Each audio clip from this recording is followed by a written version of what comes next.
Hi students, നമ്മൾ ഇന്നത്തെ class start ചെയ്യാൻ പോവാണ്. കഴിഞ്ഞ ക്ലാസ്സിൽ നമ്മൾ പറഞ്ഞത് എന്താ, റെയിൽവേ എഞ്ചിനീയറിംഗ് ആണ് നമ്മൾ തുടങ്ങിയത്. അപ്പോൾ ലൊക്കേഷൻ ഇന്ന് പഠിക്കാനുള്ളത് criteria four constructing A new railway line. കഴിഞ്ഞ ക്ലാസ് നമ്മൾ പഠിച്ചത് ഹിസ്റ്ററി ആയിരുന്നു, ടെക്നിക്കൽ ടേംസും കഴിഞ്ഞു. ഇന്ന് പഠിക്കുന്നത് ഒരു പുതിയ റെയിൽവേ ലൈനിന്റെ കൺസ്ട്രക്ഷനെ കുറിച്ചാണ്. അതിന്റെ എന്തൊക്കെ ക്രൈറ്റീരിയ ആണ് എന്നാണ് നമ്മൾ ഇന്ന് പഠിക്കുന്നത്. അപ്പോൾ എന്തിനു വേണ്ടിയിട്ടാണ് ഒരു പുതിയ റെയിൽവേ ലൈൻ നമ്മൾ ബിൽഡ് ചെയ്യുന്നത്?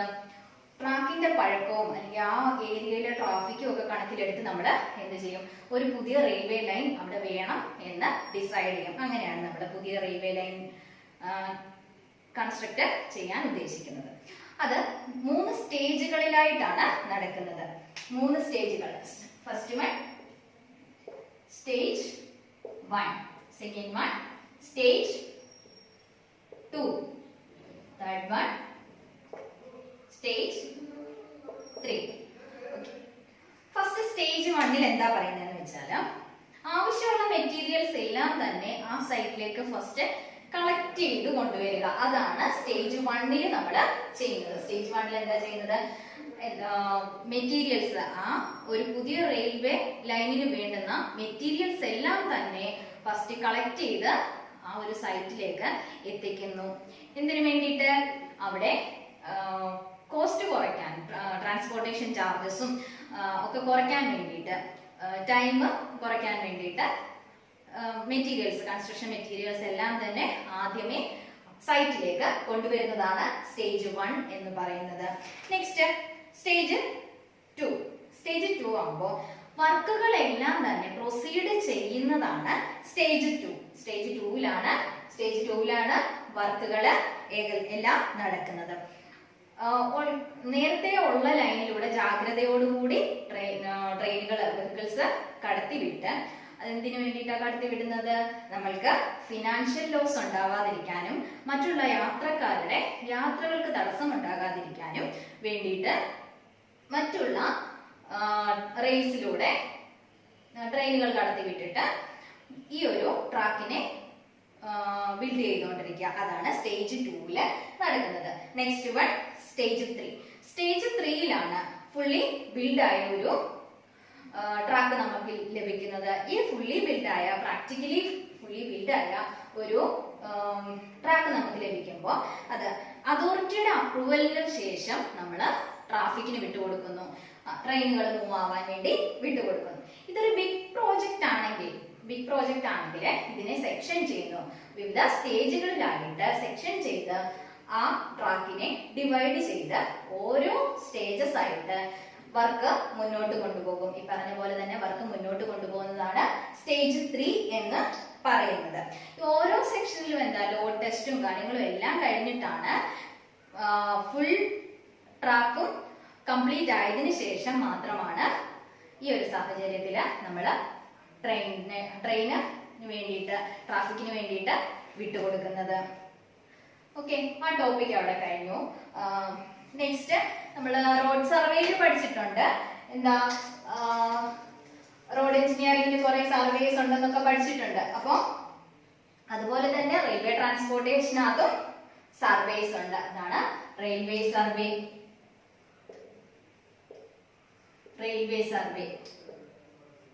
ഓക്കെ, ഫസ്റ്റ് വൺ നമ്മൾ റോഡിൽ പഠിച്ച പോലെ തന്നെ first one reconnaissance survey.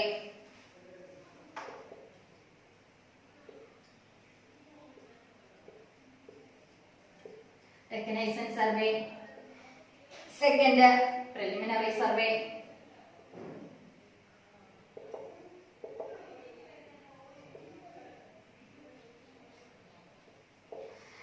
Third one location survey.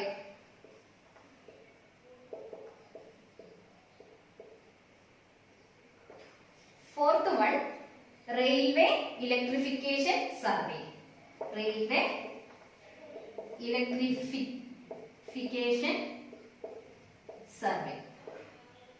Okay, railway survey എന്ന് പറയുന്നത് first one reconnaissance survey, next preliminary survey, third one location survey and fourth one railway electrification survey. നമുക്ക് first reconnaissance survey എന്താണെന്ന് നോക്കാം. Reconnaissance survey എന്ന് പറഞ്ഞാൽ നമ്മൾ റോഡിൽ പഠിച്ച പോലെ തന്നെയാണ് റെക്കഗ്നൈസൻസ് സർവേ. ഒരു സൈറ്റിലെ ജനറൽ ആയിട്ടുള്ള അവയർനെസ് കണ്ടുപിടിക്കാം, എന്തൊക്കെയാണ് ആ സൈറ്റിലുള്ളത് എന്നൊക്കെയുള്ള ജനറൽ ആയിട്ടുള്ള അവയർനെസ്സിന് വേണ്ടിയിട്ടുള്ളതാണ് എന്താ റെക്കഗ്നൈസൻസ് സർവേ എന്ന് പറയുന്നത്. അപ്പോൾ ഈ റെക്കഗ്നൈസൻസ് സർവേ നമുക്ക് കിട്ടുന്നത് അവിടെ ആ ഒരു സൈറ്റിൽ രൂപപ്പെടുത്താൻ പറ്റുന്ന മാക്സിമം നമ്പർ ഓഫ് റൂട്ട്സ് ആയിരിക്കും കിട്ടുന്നത്. ഒരുപാട് റൂട്ടുകൾ നമുക്ക് കിട്ടും. അപ്പോൾ നമ്പർ ഓഫ് റൂട്ട്സ് ലഭിക്കുന്നു. ഇതിൽ നിന്ന് ബെസ്റ്റ് ആണ് നമ്മൾ സെലക്ട് ചെയ്യുന്നത്. ഈ റെക്കഗ്നൈസൻസ് സർവേ നമ്മൾ രണ്ടായിട്ട് തിരിക്കുന്നു. ഒന്ന് traffic reconnaissance survey,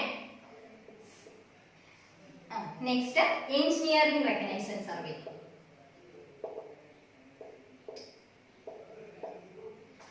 engineering reconnaissance survey. First reconnaissance survey രണ്ടായിട്ട് ക്ലാസിഫൈ ചെയ്തിരിക്കുന്നു. Traffic reconnaissance survey and engineering reconnaissance survey. Traffic reconnaissance survey എന്ന് വെച്ചാൽ ആ രാജ്യത്തിന്റെ അല്ലെങ്കിൽ ആ ഒരു ഏരിയയുടെ വിവരങ്ങൾ, ആ ലൊക്കാലിറ്റിയുടെ വിവരങ്ങൾ, പിന്നെ അവിടെ ചെയ്യുന്ന കൾട്ടിവേഷൻസിന്റെ വിവരങ്ങൾ, അതൊക്കെ ശേഖരിക്കുകയാണ് ഈ ട്രാഫിക് റെക്കഗ്നൈസൻസ് സർവേയിലെ മെയിൻ ആയിട്ടുള്ളത്. പിന്നെ അവിടെയുള്ള ലോക്കൽ ഇൻഡസ്ട്രീസ്, അവിടെ ഏതൊക്കെ ഇൻഡസ്ട്രീസ് ഉണ്ട്, അപ്പം അതൊക്കെ പാസ് ചെയ്യുന്ന പോകുന്ന ലൈന്, അതിൽ നിന്നുള്ള കെമിക്കൽസ്, അതിൻ്റെയൊക്കെ കാര്യങ്ങളൊക്കെ മനസ്സിലാക്കാൻ വേണ്ടിയിട്ടും, പിന്നെ ഇത് പാസ് ചെയ്യുന്ന വഴിയില് എവിടെയെങ്കിലും ഫെസ്റ്റിവൽസ്, ഏതെങ്കിലും റിലീജിയസ് ആയിട്ടുള്ള ഫെസ്റ്റിവൽസ് നടക്കുന്ന ഏരിയ ആണോ എന്നൊക്കെ ചെക്ക് ചെയ്യുന്നത് ട്രാഫിക് റെക്കഗ്നൈസൻസ് സർവേയിലാണ്. അടുത്തതായിട്ട് ആ ഏരിയയിലെ ഡെൻസിറ്റി ഓഫ് പോപ്പുലേഷൻ, എത്രത്തോളം ജനസംഖ്യ അവിടെ ഉണ്ട് എന്ന് നമ്മൾ കണ്ടെത്തുന്നതും ട്രാഫിക് റെക്കഗ്നൈസൻസ് സർവേയിലാണ്. ഈ ട്രാഫിക് റെക്കഗ്നൈസൻസ് സർവേയിൽ തന്നെയാണ് നമ്മൾ റഫായിട്ട് ഒരു എസ്റ്റിമേറ്റ് എടുക്കുന്നത്. ട്രാഫിക് റെക്കഗ്നൈസൻസ് സർവേ ആണ്. അടുത്തത് ഈ ലാർജ് ട്രേഡ് സെന്റേഴ്സുമായിട്ട് ഈ ഒരു പുതിയ ട്രാക്ക് ബന്ധിപ്പിക്കണോ വേണ്ടായോ എന്നുള്ളതൊക്കെ ചെക്ക് ചെയ്യുന്നതും എവിടെയാണ്? Traffic reconnaissance സർവേയിലാണ്.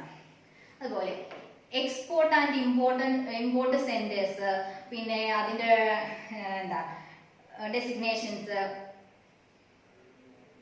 എല്ലാം കണക്കാക്കുന്നതും ഈ ഒരു ട്രാഫിക് റെക്കഗ്നൈസൻസ് സർവേയിലാണ്. പിന്നെ അടുത്തതായി ഇറിഗേഷൻ ഏരിയയുടെ ഇറിഗേഷൻ ഏരിയ, അവിടുത്തെ ആ ഒരു റേഞ്ചിലുള്ള ഇറിഗേഷന്റെ കാര്യങ്ങൾ മനസ്സിലാക്കുന്നതും traffic reconnaissance സർവേയിലാണ്.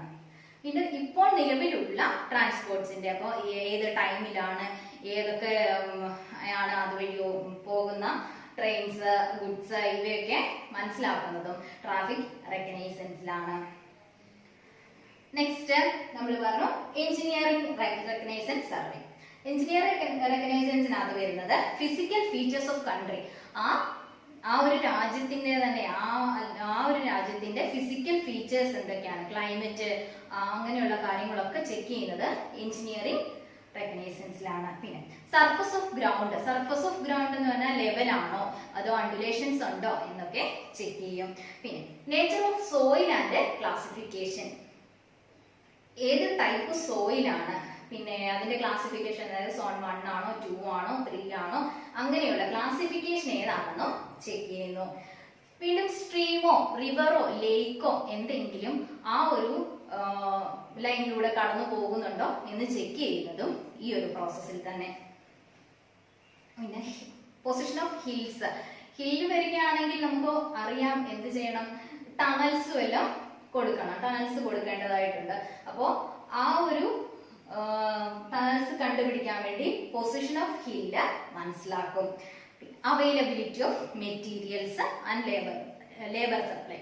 Availability of materials, ആ ഏരിയയിൽ തന്നെ ബലാസ്റ്റോ സ്ലീപ്പേഴ്സോ ഒക്കെ നമുക്ക് ലഭിക്കുകയാണെങ്കിൽ transportation charge കുറഞ്ഞിരിക്കും.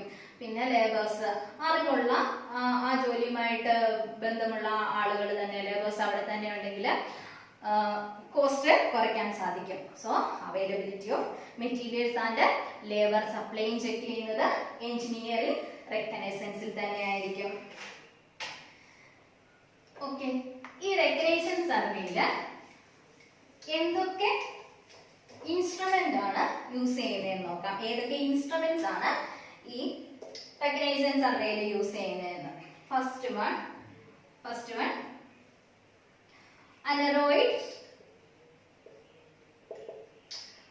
Aneroid barometer.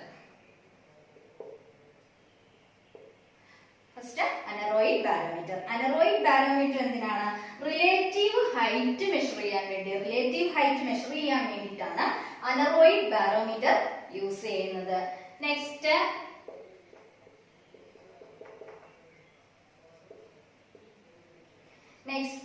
Ebony level നമ്മൾ ലാബിലൊക്കെ കണ്ടിട്ടുണ്ട്. ഗ്രേഡിയന്റ്, ആംഗിള്, സ്ലോപ്സ് ഇവയൊക്കെ കണ്ടുപിടിക്കാനാണ് നമ്മൾ എബണി ലെവല് യൂസ് ചെയ്യുന്നത്. നെക്സ്റ്റ്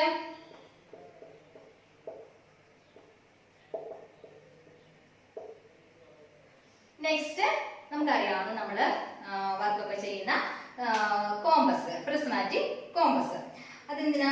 മാഗ്നറ്റിക് ബിയറിംഗ് മെഷർ ചെയ്യാൻ വേണ്ടിയിട്ടാണ് കോമ്പസ് യൂസ് ചെയ്യുന്നത്. നെക്സ്റ്റ് നമുക്കെല്ലാം അറിയാം ബൈനോക്കുലർ ഓർ ടെലിസ്കോപ്പ്. ടെലിസ്കോപ്പ് നമ്മൾ യൂസ് ചെയ്യുന്നത് ദൂരത്തുള്ള കാഴ്ചകൾ അടുത്ത് കാണാൻ വേണ്ടി. അതുപോലെ തന്നെ ലോങ് ഡിസ്റ്റൻസ് ഒബ്സർവ് ചെയ്യാൻ വേണ്ടിയിട്ട് ഇവിടെയും നമ്മൾ ബൈനോക്കുലർ ഓർ ടെലിസ്കോപ്പ് യൂസ് ചെയ്യുന്നത്. Next one pedometer.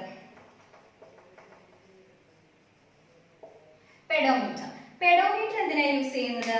Pedometer use ചെയ്യുന്നത് ഒരു പേഴ്സൺ ട്രാവൽ ചെയ്യുന്ന, നടന്നു പോകുന്ന ദൂരം അത് അളക്കാൻ വേണ്ടിയിട്ടാണ് പെഡോമീറ്റർ യൂസ് ചെയ്യുന്നത്. Total length travelled by a person, അതാണ് പെഡോമീറ്റർ.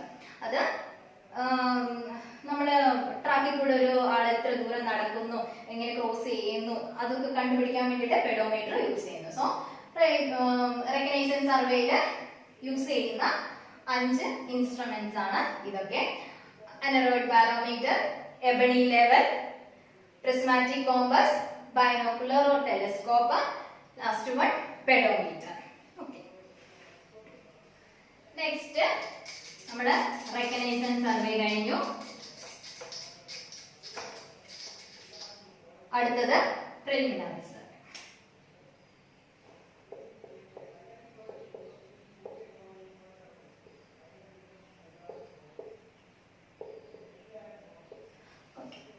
നമ്മൾ റോഡ് സർവേയിൽ പറഞ്ഞ പോലെ തന്നെയാണ് റെയിൽവേയിലും പ്രിലിമിനറി സർവേ എന്ന് പറയുന്നത്. ഈ റെക്കഗ്നൈസേഷൻ സർവേ കിട്ടിയ ഒരുപാട് നമ്പർ ഓഫ് റൂട്ട്സ് നമ്മൾ കിട്ടിയെന്ന് പറഞ്ഞു. ആ കിട്ടിയതിനകത്ത് ഏതാണോ ഏറ്റവും ബെസ്റ്റ്, അതായത് നമുക്ക് പെർഫെക്റ്റ് ആയിട്ടും എക്കണോമിക്കൽ ആയിട്ടുള്ള ദ ബെസ്റ്റ് റൂട്ട് സെലക്ട് ചെയ്യുന്നത് എന്തിലാണ്? പ്രിലിമിനറി സർവേയിലാണ്. ഈ ഫൈനൽ റൂട്ട് ഡിസൈഡ് ചെയ്യുക എന്നതാണ് ഈ ഒരു സർവേ, പ്രിലിമിനറി സർവേയിലെ ഏറ്റവും ഇമ്പോർട്ടന്റ് ആയിട്ടുള്ള ഒരു വർക്ക് എന്ന് പറയുന്നത്. അതായത് ഫൈനൽ റൂട്ട് ഡിസൈഡ് ചെയ്യുക. ഓക്കെ, ഈ ഡിസൈഡ് ചെയ്ത ഫൈനൽ റൂട്ടില് ക്രോസ് സെക്ഷൻ ചെയ്യുക.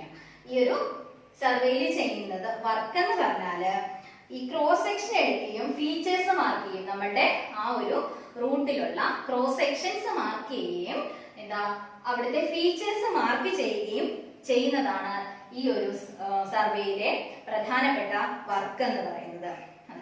റൂട്ടിന്റെ ഇരു സൈഡിൽ നിന്ന്, റൂട്ടിന്റെ 2 വശത്ത് നിന്നും 150 മീറ്റേഴ്സ് മാറിയാണ് ക്രോസ് സെക്ഷൻസ് എടുക്കുന്നത്. അതായത് റൂട്ടിന്റെ 2 വശത്ത് നിന്നും, 2 സൈഡിൽ നിന്നും 150 മീറ്റേഴ്സ് മാറിയിട്ടാണ് ക്രോസ് സെക്ഷൻസ് എടുക്കുന്നത്. ഈ ഒരു ക്രോസ് സെക്ഷൻ എടുത്തതിന് ശേഷമാണ് കോണ്ടൂർ പ്ലാൻ വരയ്ക്കുന്നത്. ക്രോസ് സെക്ഷൻ എടുത്തതിന് ശേഷമാണ് കോണ്ടൂർ പ്ലാൻ വരയ്ക്കുന്നത്.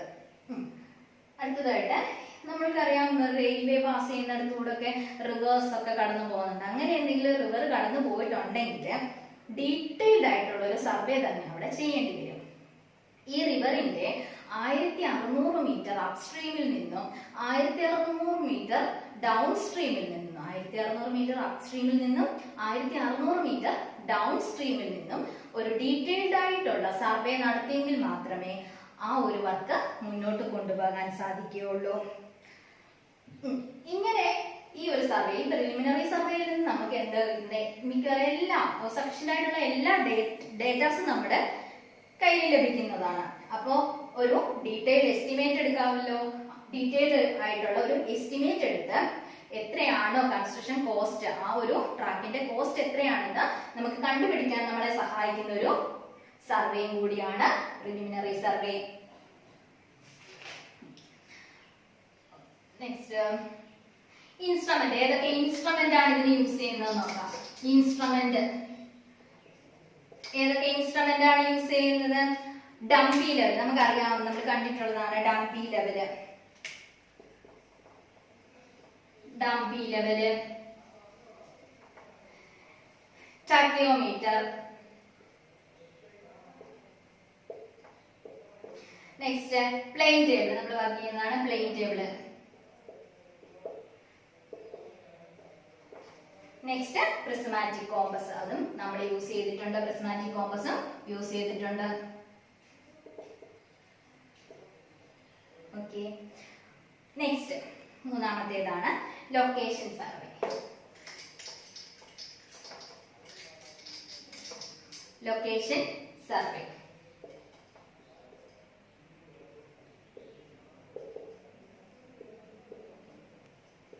എന്താ? ലൊക്കേഷൻ സർവേ ഈ പ്രിലിമിനറി സർവേയിൽ കിട്ടിയ, നമ്മൾ ഫൈനലൈസ് ചെയ്ത ആ ഒരു റൂട്ടിനെ, ആ ഒരു ട്രാക്കിനെ നമ്മൾ എവിടെ കൊണ്ടുവരുന്നു? ലൊക്കേഷനിലേക്ക്. ആ ഒരു ലൊക്കേഷനിലേക്ക് പ്ലേസ് ചെയ്യുന്നതിനാണ്, അപ്ലൈ ചെയ്യുന്നതിനാണ് എന്തെന്ന് പറയുന്നത്? ലൊക്കേഷൻ സർവേ എന്ന് പറയുന്നത്. സെന്റർ ലൈൻ മാർക്ക് ചെയ്ത് വർക്ക് പ്രൊസീഡ് ചെയ്യുന്നത് ഈ ഒരു ലൊക്കേഷൻ സർവേയിലാണ്. മനസ്സിലായോ? സെന്റർ ലൈൻ മാർക്ക് ചെയ്ത് വർക്ക് പ്രൊസീഡ് ചെയ്യുന്നത് ഈ ഒരു ലൊക്കേഷൻ സർവേയിലാണ്. നമ്മൾ ലൊക്കേഷൻ സർവേയെ രണ്ടായിട്ട് ക്ലാസിഫൈ ചെയ്തിരിക്കുന്നു.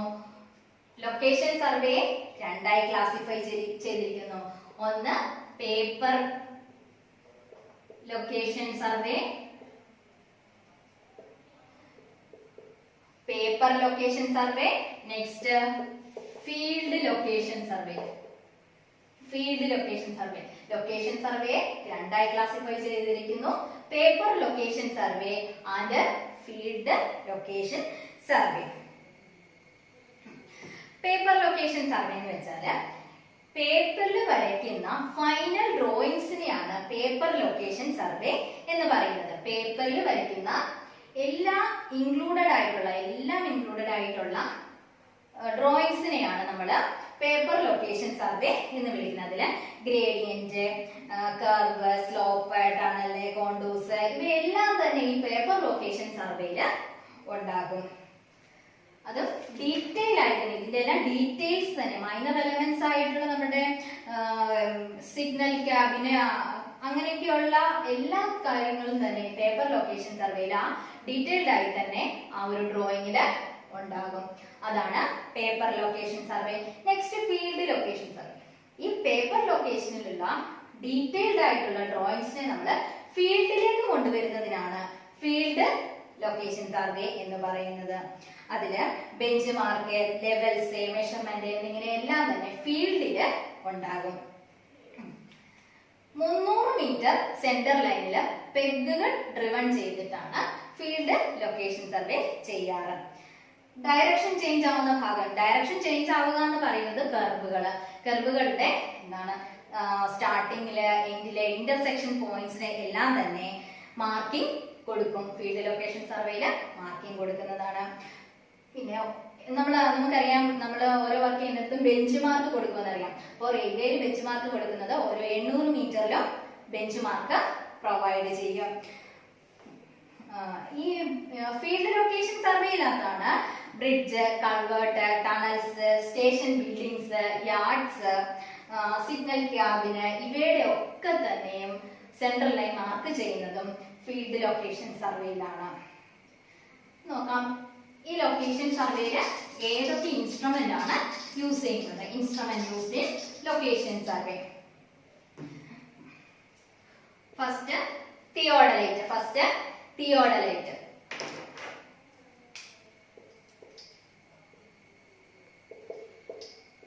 2 precise level, 3 steel tape, 3 steel tape. Okay, location സർവേയിൽ യൂസ് ചെയ്യുന്ന 3 ഇൻസ്ട്രുമെന്റ്സ് ആണ് theodolite, precise level and steel tape. Next നമ്മൾ പറഞ്ഞു നാലാമത്തെ സർവേ ഏതാ? Electrification survey. ഇലക്ട്രിഫിക്കേഷൻ എന്ന് കേൾക്കുമ്പോഴേ അറിയാം ഇലക്ട്രിക് ലൈൻസ് കൊടുക്കുന്നതും അല്ലെങ്കിൽ ഇലക്ട്രിഫിക്കേഷൻ ചെയ്യുന്ന ഒരു പ്രോസസ് ആണ് ഇലക്ട്രിക് സർവേ. ഇലക്ട്രിഫിക്കേഷൻ സർവേ നാലാമത്തേതാണ് ഇലക്ട്രിഫിക്കേഷൻ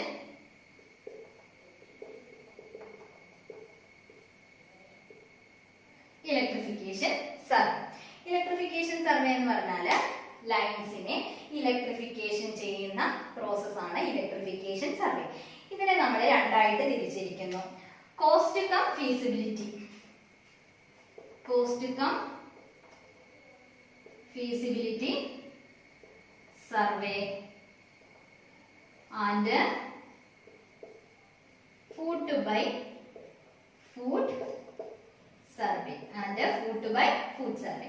അതായത് ഇലക്ട്രിഫിക്കേഷൻ സർവേ എന്ന് വെച്ചാൽ ട്രാക്കിനെ ഇലക്ട്രിഫിക്കേഷൻ ചെയ്യുന്ന പ്രോസസ് ആണ് ഇലക്ട്രിഫിക്കേഷൻ സർവേ. ഓക്കെ, അതില് രണ്ടായിട്ട് ക്ലാസിഫൈ ചെയ്തിരിക്കുന്നു. Cost cum feasibility survey and foot by foot survey. First നമുക്ക് നോക്കാം cost cum feasibility. Cost cum feasibility survey എന്താണെന്ന് നോക്കാം. മേജർ ആയിട്ടുള്ള എഞ്ചിനീയറിംഗ് ഇൻസ്റ്റാളേഷൻ എല്ലാം നടക്കുന്നത് ഈ cost cum feasibility സർവേയിലാണ്.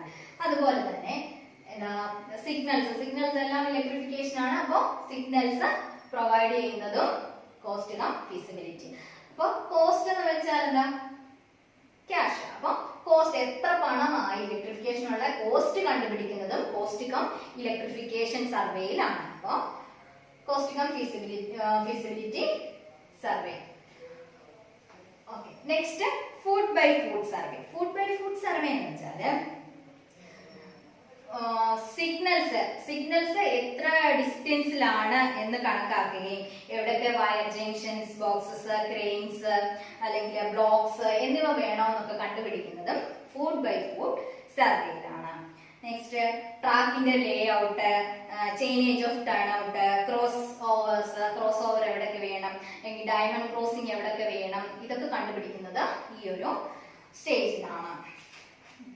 Next position of cabins. എവിടെയൊക്കെ ക്യാബിൻസ് ഉണ്ടായിരിക്കണം, കേബിൾ ഹട്ട് ഉണ്ടായിരിക്കണം, പിന്നെ സ്റ്റേഷൻ ബിൽഡിംഗ് എവിടെയൊക്കെ ഉണ്ടായിരിക്കണം, ഗുഡ് ഷെഡ് ഒക്കെ എവിടെ ഉണ്ടാവണം, ഇതൊക്കെ ചെക്ക് ചെയ്യാനും ഫുഡ് ബൈ ഫുഡ് സർവേ ആണ് യൂസ് ചെയ്യുന്നത്. അപ്പോൾ ഈ ടോപ്പിക് അവസാനിച്ചു. Recognition survey, preliminary survey and location survey, electrification survey, ഇതൊക്കെയാണ് ഇമ്പോർട്ടൻ്റ് ആയിട്ടുള്ള സർവേ. അങ്ങനെ സർവേ എല്ലാം ഓൾമോസ്റ്റ് കഴിഞ്ഞു. Thank you. Have A nice